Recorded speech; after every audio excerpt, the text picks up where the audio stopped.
Bismillahirrahmanirrahim. Assalamualaikum warahmatullahi wabarakatuh. Perkenalkan, nama saya Eka Lisdayanti, SKL MSI, salah satu dosen tetap di Program Studi Sumber Daya Akuatik, Fakultas Perikanan dan Ilmu Kelautan, Universitas Teguh Umar. Saya merupakan dosen pengampu mata kuliah Ekologi Perairan yang merupakan mata kuliah wajib dan berada di semester 3 dengan bobot 3 SKS.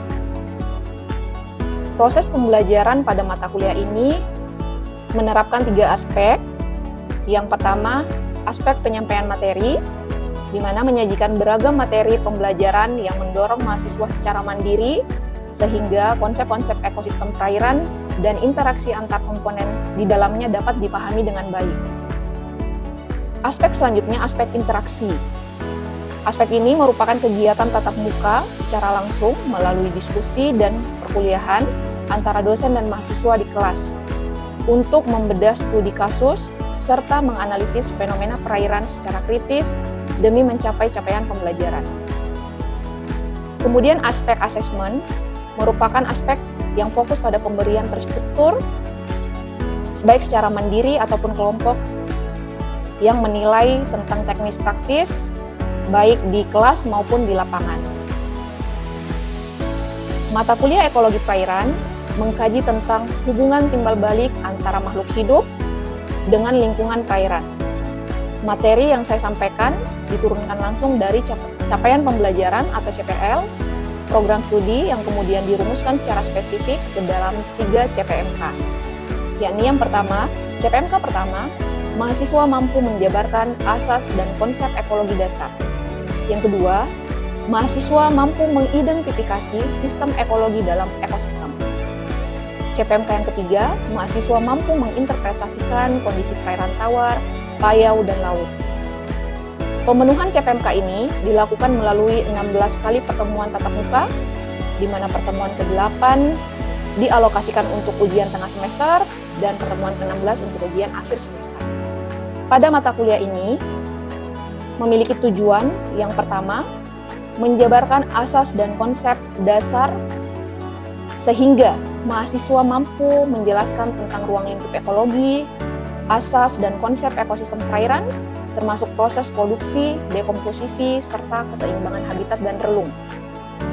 Tujuan yang kedua adalah mahasiswa mampu mengidentifikasi aliran energi, jaring-jaring makanan, piramida ekologi, dan daur biogeokimia yang menjaga keseimbangan ekosistem akuatik.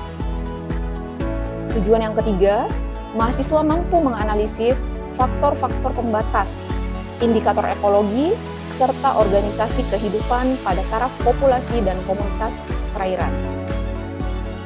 Yang keempat, mahasiswa mampu membedakan dan menginterpretasikan jenis serta karakteristik ekosistem perairan tawar, payau, dan laut. Kemudian tujuan yang terakhir, mahasiswa mampu menganalisis, membandingkan, dan memecahkan permasalahan ilmiah terkait pengaruh perubahan iklim terhadap kelestarian ekosistem di lingkungan perairan.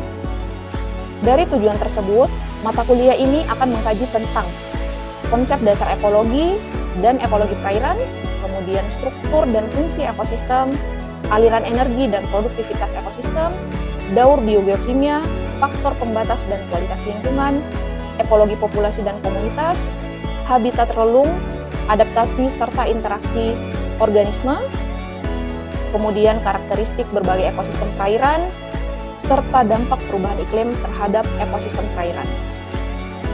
Untuk mendukung perkembangan ilmu pengetahuan dan berbasis riset lokal, saya menggunakan 2 referensi, yaitu referensi utama dan referensi pendukung atau referensi tambahan. Referensi utama yang digunakan pada mata kuliah ini yaitu buku Ekologi Perairan yang merupakan karya dari Muhtadi, Cordova, dan Yon Fitnar. Kemudian buku Kajian Pengelolaan Ekosistem Pesisir, dalam hal ini studi kasus penanaman mangrove pesisir di Aceh Barat. Selain itu, pembelajaran juga didukung oleh artikel ilmiah, baik artikel nasional ataupun internasional, serta modul praktikum. Dalam menyajikan materi dan berinteraksi dengan mahasiswa, saya memanfaatkan kombinasi media teknologi modern yang relevan dengan bidang ilmu akuatik, meliputi perangkat lunak, baik itu Google Earth, kemudian Microsoft Excel ataupun Microsoft Word, dan platform seperti Canva untuk menyusun pembuatan mind mapping oleh mahasiswa. Kemudian perangkat keras seperti komputer, proyektor, dan monitor di dalam kelas.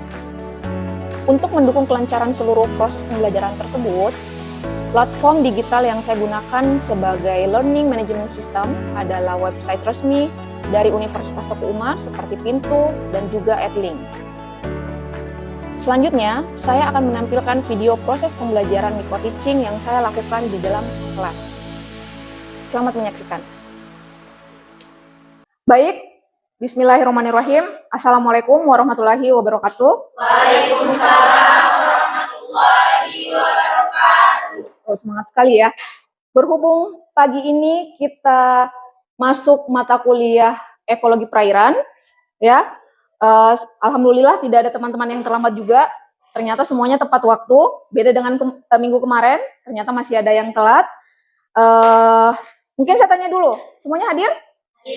Oke, semuanya hadir ya, nggak ada yang berhalangan hadir ya.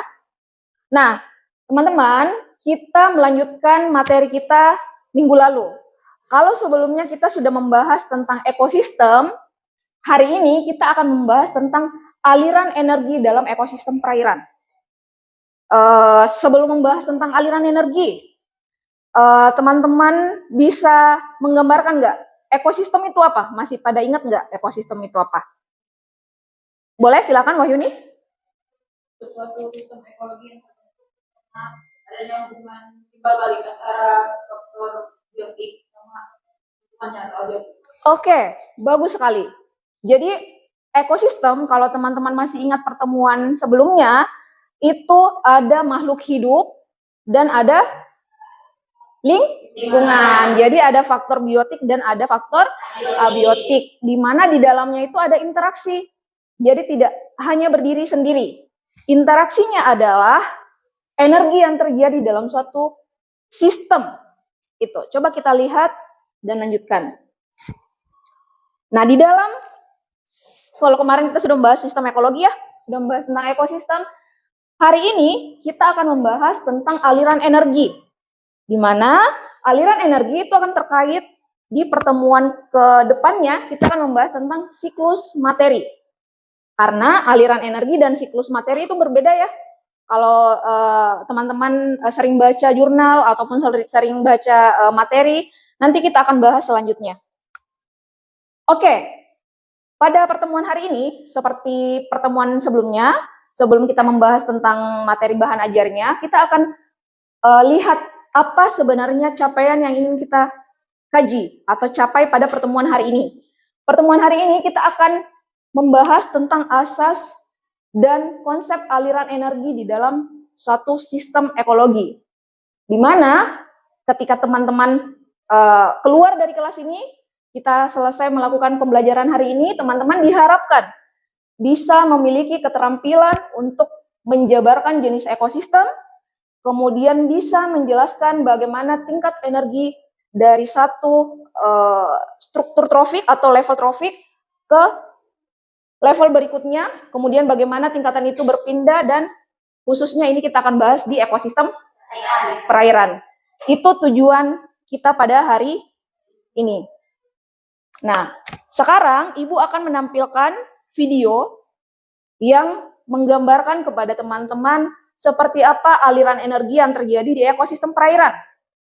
Coba teman-teman perhatikan, kemudian nanti akan ada beberapa soal, diperhatikan seperti apa videonya. Silakan kita simak.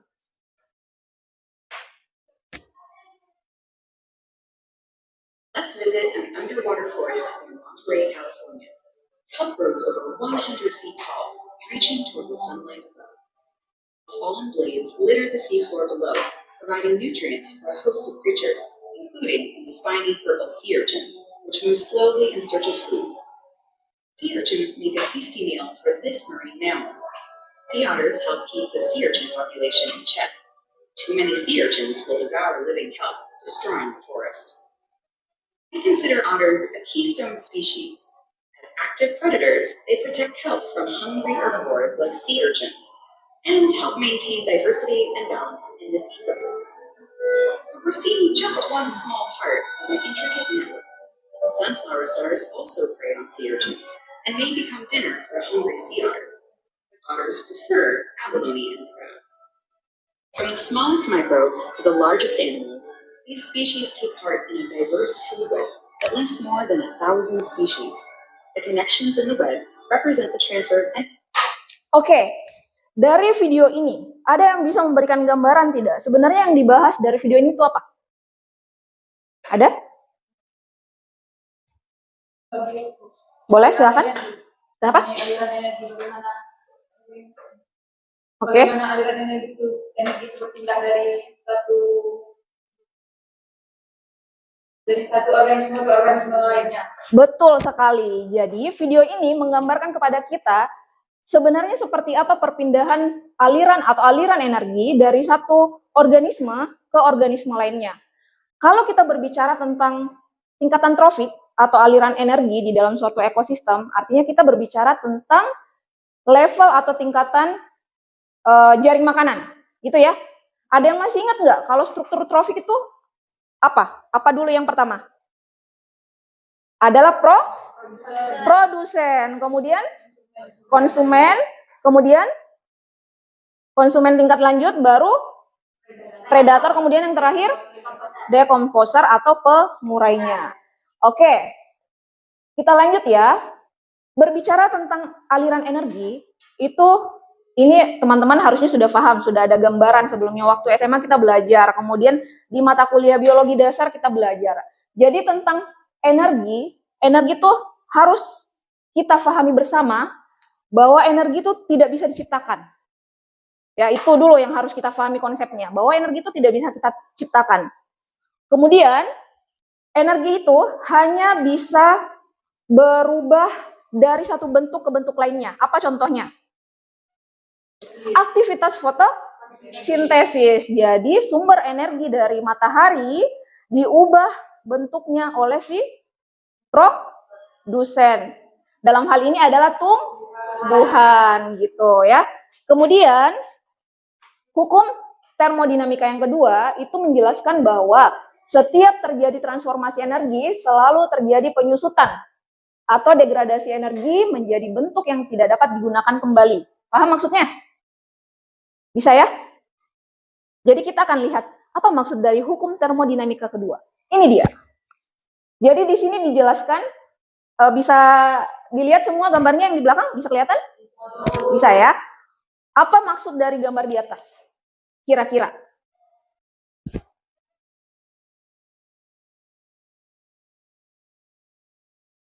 Ada yang bisa?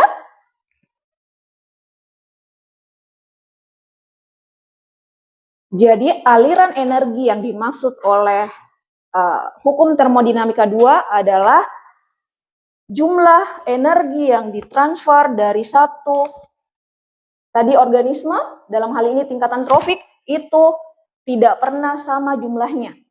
Ya enggak? Kalau teman-teman lihat angka ini ya? Iya, ada nih. Jadi energi yang dihasilkan oleh si organisme, misalnya dalam hal ini produsen. Coba lihat di gambar produsen, kotak produsen, ada sekitar 3.368 kilokalori yang dihasilkan atau disimpan. Kemudian ternyata setelah sampai ke tingkatan trofik berikutnya, herbivore, sama nggak energi yang terserap? Beda ya? Jadi semakin tinggi tingkatan trofiknya, semakin rendah energi yang dihasilkan. Itu maksud dari hukum termodinamika yang kedua. Kemudian kita lanjut ke produktivitas. Sering dengar kata produktivitas nggak? Apa itu produktivitas?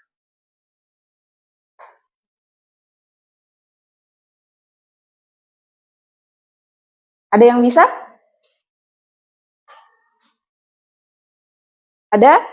Oke, kalau belum bisa kita coba diskusikan ya hari ini ya. Jadi produktivitas itu produksi zat-zat organik dalam suatu ekosistem. Yang tadi, proses fotosintesis, kemudian diolah menjadi suatu energi, oleh si produsen. Kemudian produsen tersebut mengolah atau mengkonversi zat-zat organik tersebut, kemudian disimpan di dalam tubuh si organisme tersebut. Nah, nantinya produktivitas perairan itu akan menghasilkan dua. Namanya produktivitas primer kotor dan produktivitas primer bersih. Jadi energi yang kita hasilkan itu ada yang sifatnya nanti sudah primer kotor, kemudian ada yang primer bersih. Jadi ada yang digunakan untuk diri sendiri, baik itu untuk proses respirasi, kemudian pertumbuhan. Nah, ada juga yang digunakan untuk si respirasi si tumbuhannya. Jadi dua ini yang kalau kita berbicara tentang aliran energi, maka kita akan berbicara tentang produktivitas perairan. Oke, kita lanjut ya. Nah, kita lihat contohnya yang tadi. Kalau kita lihat video yang tadi ya, jadi di dalam suatu ekosistem itu ada yang namanya sistem ekologi. Sistem ekologi itu berarti ada produsennya, kemudian ada konsumen tingkat satunya, kemudian ada dekomposernya. Nah, di sini kita coba lihat seperti apa proses aliran energi yang terjadi dalam suatu sistem ekologi atau dalam suatu ekosistem. Karena tadi kita sudah menonton sebuah video pembelajaran, saya mau teman-teman membagi menjadi 3 kelompok. Silahkan bagi menjadi 3 kelompok. Kita akan membahas aliran energi yang terjadi di masing-masing ekosistem. Kalau kita ekosistem perairan berarti ada ekosistem apa aja? Ekosistem lamun, ekosistem mangrove, dan terumbu karang. Jadi tolong silahkan dibagi menjadi 3 kelompok dan kita akan membahas tentang aliran energi yang terjadi pada masing-masing ekosistem.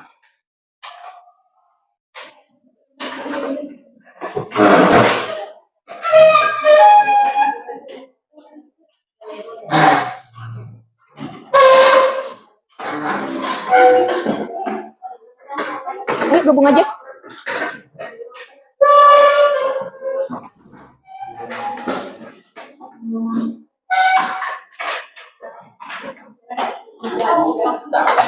Sini satu orang nih, ini masih kurang kelompoknya. Oke. Oh ya, oke, udah. 3 ya. Oke, udah bagi menjadi 3 ya. Nah, sekarang silakan diperhatikan instruksi tugasnya. Tugasnya adalah nanti teman-teman diminta untuk mengidentifikasi aliran energi yang terjadi di video tadi sebelumnya.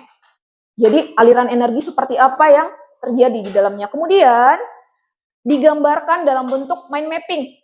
Tadi kan udah ada tuh, tadi ada lamunnya, kemudian lamunnya berfotosintesis, dimakan oleh siapa, kemudian dimanfaatkan oleh siapa, itu digambarkan dalam bentuk mind mapping. Gitu ya.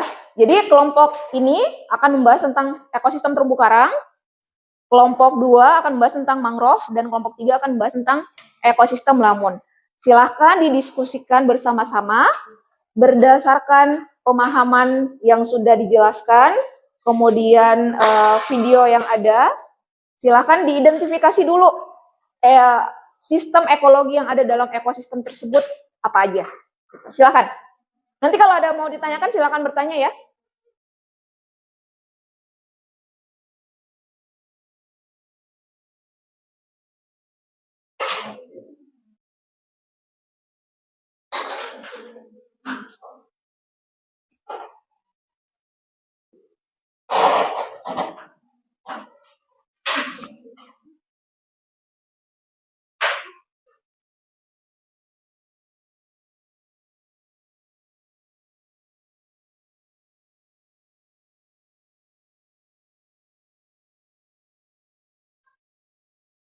Kalau sudah ada yang selesai, boleh diangkat tangannya ya.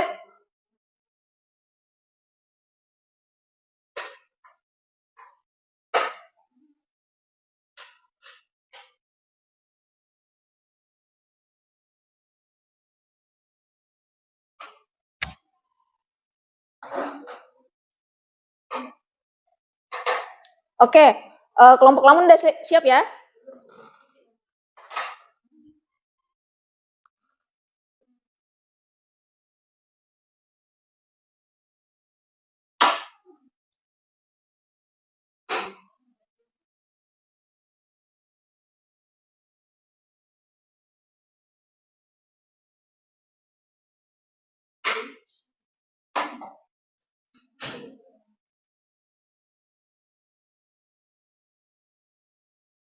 Oke, kalau sudah, silakan dijelaskan secara singkat oleh kelompok ekosistem lamun.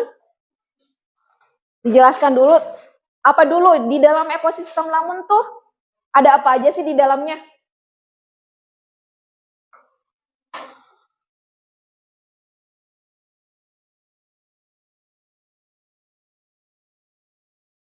Baik, saya akan menjelaskan terkait aliran energi pada ekosistem lamun.